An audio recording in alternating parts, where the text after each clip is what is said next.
मुल्क में दूसरे मरहले की वोटिंग खत्म हो गई है, लेकिन वोटिंग परसेंटेज बेहद कम रहा। पिछले लोकसभा चुनाव के मुकाबले में कम वोटिंग किसके लिए फायदेमंद होगी और किस दल के लिए नुकसानदेह, रिपोर्ट देखिए।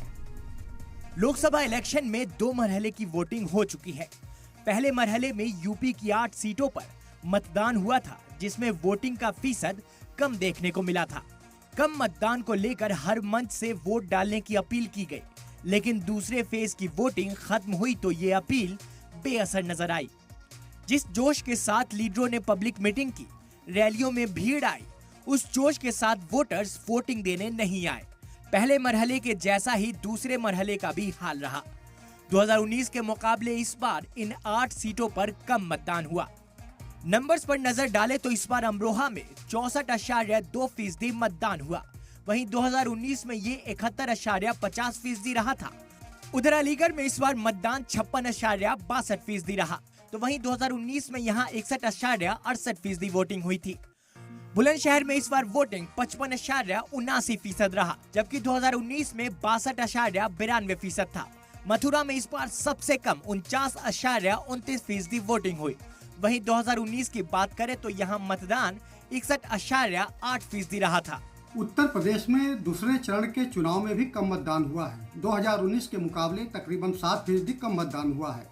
2019 में गाजियाबाद और गौतम बुद्ध नगर छोड़कर सभी सीटों पर 60% से अधिक मतदान हुआ था। इस बार सिर्फ अमरोहा में ही 64% मतदान हुआ है, बाकी सभी सीटों पर 60% से कम मतदान हुआ है। यह कम मतदान होना एनडीए और इंडिया दोनों गठबंधनों की पेशानी पर बल ला दिया है। इन 4 सीटों के अलावा बाकी की 4 सीटों पर भी मतदान का परसेंटेज पहले के मुकाबले कम रहा। बागपत पे इस बार 55.93% वोट पड़े, तो वहीं 2019 की बात करें तो ये 64.68% रहा था। मेरठ में इस बार 58.70% वोटिंग हुई, तो वहीं 2019 में 64.29% वोटिंग हुई थी। गौतम बुद्ध नगर में इस बार 53.21% वोटिंग हुई।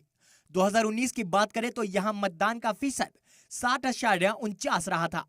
गाजियाबाद में दूसरे मरहले में 49.65% मतदान हुआ। वहीं 2019 में यहाँ 55.89% वोट पड़े थे। 2014 और 2019 के मुकाबले इस बार वोटर्स में कम जोश देखने को मिल रहा है। सिर्फ यूपी ही नहीं, पूरे मुल्क का वोट परसेंटेज निकाला जाए तो इस बार ये कम दिखाई दे रहा है। दिग्गजों के कैंपेनिंग के बावजूद वोट परसेंटेज का कम होना पॉलिटिकल पार्टियों के लिए परेशानी का सबब है। आखिर कम वोट परसेंटेज क्या इशारा दे रहा है, ये तो 4 जून को ही पता चलेगा। ब्यूरो रिपोर्ट, सलाम टीवी।